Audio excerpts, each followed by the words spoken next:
Welcome to the Exam Technique series on the Science Revision Coach channel. This series is designed to support you with your exam techniques so that you can show off the science knowledge and skills that you have been able to recall from the Revised Science with Me playlist. This video is about how to answer questions on ecosystems and biodiversity. Before we can attempt past paper exam questions on this topic, you first need to be aware of how to approach exam questions to ensure that you can use the time allocated efficiently. Step 1. It sounds obvious, but read the blurb of the exam question. This sets the scene of the question and gives you an opportunity to think about whether you are confident to answer the question straight away or whether you will need to come back to it. If you are confident, move on to step 2. If you are not, this is the time that you need to move on to the next question and follow the steps above. Step 2. Deep read the blurb, data, and any diagrams associated with the question. Do you understand what they are telling you? Have you noticed any patterns or anomalies? Highlight or underline any information of note and annotate as appropriate any of the key information that you have noticed. Step 3. Read the actual question. The question would have a command word in it, and if you're not familiar with the types of command words used in GCSE science exams, you can see the link on the sciencerevisioncoach.org site on the students page for a comprehensive list of AQA command words, but check out your exam board for their comprehensive list of command words if you are doing a different exam board. Step 4. Using your annotations and your knowledge and understanding, begin to answer the question. Remember, you do not have to write in detailed essays for extended response type questions. You can write using clear bullet points, labeled diagrams, tables, and flowcharts. It is advisable to use a pencil and a ruler to plot and draw graphs. Using a ruler for accurate measuring of data on graphs is also advisable. Use black pen to write your responses, using clear scientific language and legible handwriting. Lastly, don't forget that answers from previous parts of the question may be needed in later parts of the question. So let's have a look at this question. Remember, 1 mark is roughly 64 seconds because you've got a 70-mark paper over 75 minutes. This particular question is a 10-mark question, so it's just over 10 minutes to complete it efficiently. You can put a stop clock on to time how long it takes for us to get through this question using all the exam approach steps that I have just advised, and you can see that it should be doable within that time. So you can start your stop clock now. The blurb tells me that this is a question about population sampling. After reading all the information, I can see that the method used is asking me to make sure that the quadrats were randomly placed. So I've given an actual example where you can walk 3 steps forward and 2 steps to the right, and then obviously you place your quadrat and repeat. The other thing I did think of was random number generators and using them to come up with a number that would match one of the grids on the field that I was sampling. For part B, the question is asking me to calculate the mean value. So I add up all the number of daisies in the table and I divide it by 5 because there are 5 quadrats and I got the answer 9 with fairly straightforward mathematics. So if you don't know how to calculate the mean, that's a revision tool that you need to make in order for you to remember how to do that, and obviously practice.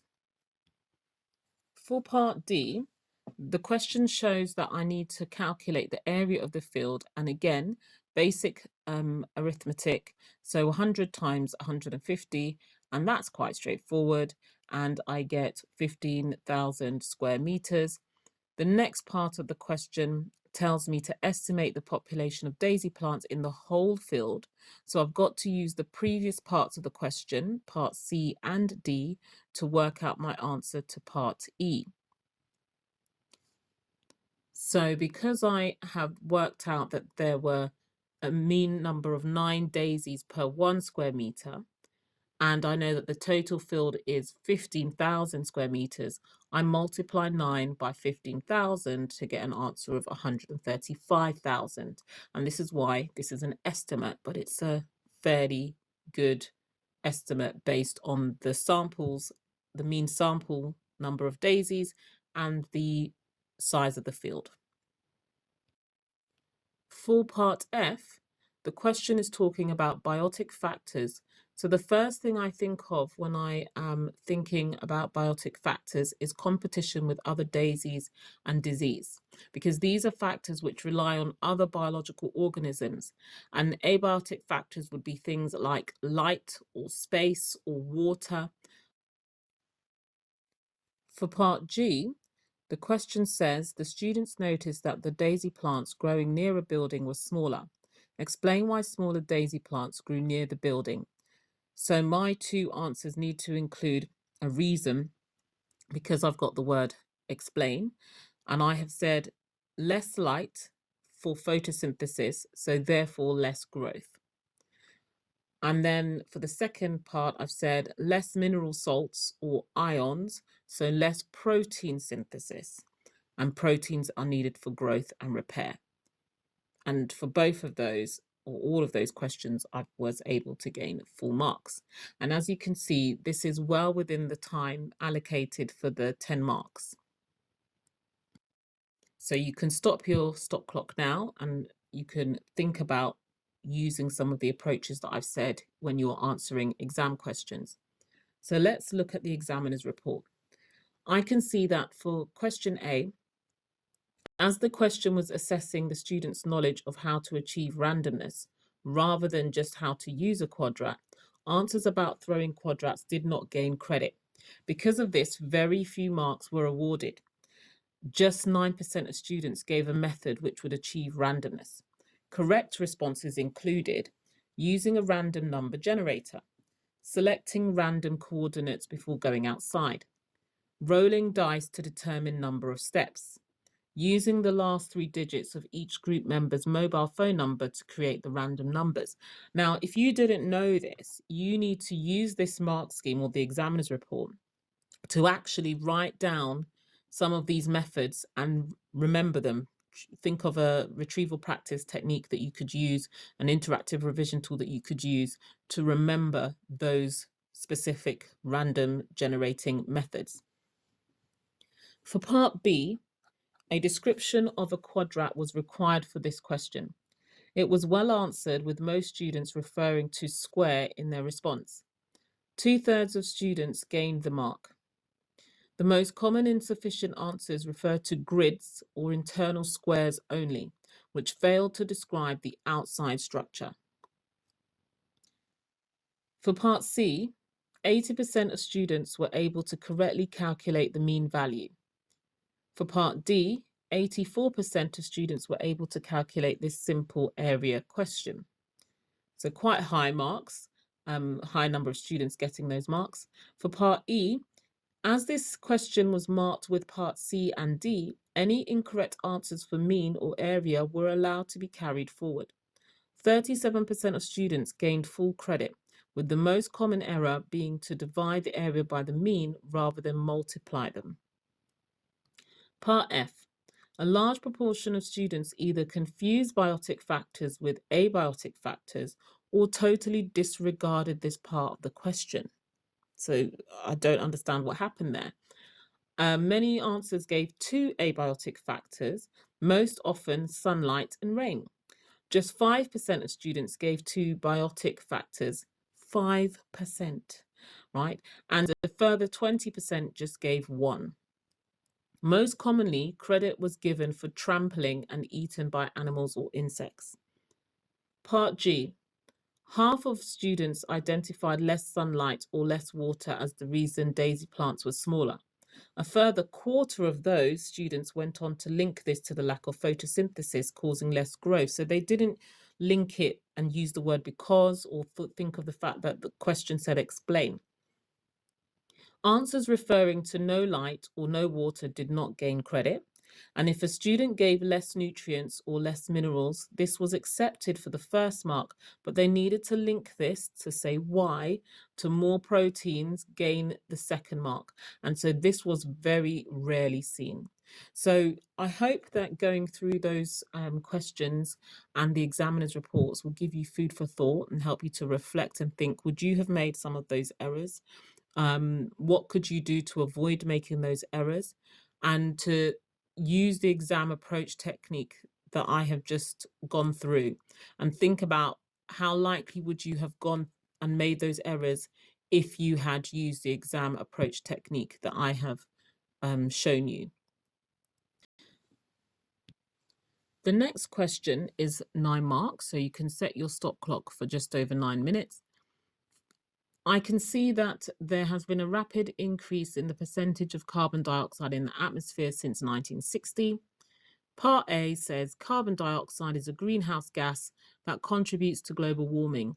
Name one other greenhouse gas. I know there's methane, I know there's water vapor, so methane I put down. For part B, it says global warming causes climate change. Give 2 effects of climate change. So what are the impacts of it? Polar ice caps melt, and that causes sea levels to rise. So those are the 2 that I have mentioned. For part C, I can see that this is a 6-mark question, and I can see that it says plants take in carbon dioxide from the atmosphere. The diagram shows part of the carbon cycle, and I immediately start to annotate what I can see in that diagram. So I can see processes of respiration, photosynthesis, feeding, and decay. I've realized that the reason it is partial is because they haven't mentioned or shown fossilization and partial decay. But when you look at the actual question where it says describe how carbon from the atmosphere is cycled through living organisms, obviously fossilized remains are no longer living. So that makes sense. Therefore, given my annotations, I'm going to summarize what I've annotated into sentences for my answer, which is that carbon in the form of carbon dioxide is taken in by plants by photosynthesis to make glucose. Plants are eaten by consumers, and glucose is eaten in the form of starch and used in respiration in a process which would be respiration. Consumers are fed on by microbes in a process called decay, and plants and consumers and microbes all respire and put carbon dioxide back into the atmosphere in that process. So as you can see, when I've checked the mark scheme, there is only level 1 and level 2. Level 1 is 1 to 3 marks, and level 2 is 4 to 6 marks. And the indicative content shows that they were looking for information describing photosynthesis, feeding, decay, and respiration, the 4 main processes in respect to living organisms in the carbon cycle. Looking at the examiner's report, and you can pause your stop clock right now so you can see that we're well within the time to answer that question.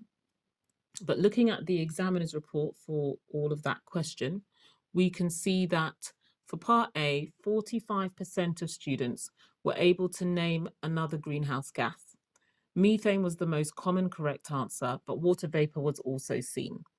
The most common incorrect answers were carbon monoxide and nitrogen. They're getting confused with what they've learned in chemistry, I think, and gas composition in the atmosphere. Part B, 2 effects of climate change were required, and many students gained both marks for stating polar ice caps melt and sea levels rise. Popular answer. Ice caps melting was often described in vague ways that did not gain credit, including ice melting and icebergs melting. So we've got to be specific, polar ice caps, rather than just ice melting. The most common insufficient responses were hotter summers or changes in weather. As a global warming was, the phrase global warming was given in the stem of the question, raising temperatures did not gain a mark. Loss of habitat was insufficient without qualification, as much habitat loss is due to human activity. Many students refer to animals or plants becoming extinct, which gained credit, although species becoming extinct was preferable. So think about that, species becoming extinct. So being specific rather than vague. Misconceptions included that acid rain, earthquakes, and volcanoes were the effects of climate change. Remember, volcanoes, earthquakes, and acid rain occurred before humans ever existed on planet Earth. 22% of students gave 2 effects, and 37% of students gave 1 effect. Part C. Students found it difficult to describe how carbon from the atmosphere is cycled through living organisms. So that's about sentence structure. Many students did not gain credit as they restated what was shown in the diagram about transfer from one organism to another. Those students who did recognize the need to name a process or processes gained credit, and that was the key. It wasn't just describing what was already on the diagram, it was what was linking those key things in the cycle, the key processes. And it was mainly for photosynthesis or plants being eaten. However, to progress to level 2, detail needed to be given, and this was often very vague or incorrect. Very few students gave detail of how carbon dioxide is used in photosynthesis. A few referred to the production of glucose, but then stopped. Many students began with photosynthesis and then continued with how oxygen is needed by animals rather than cycling of carbon. Makes no sense.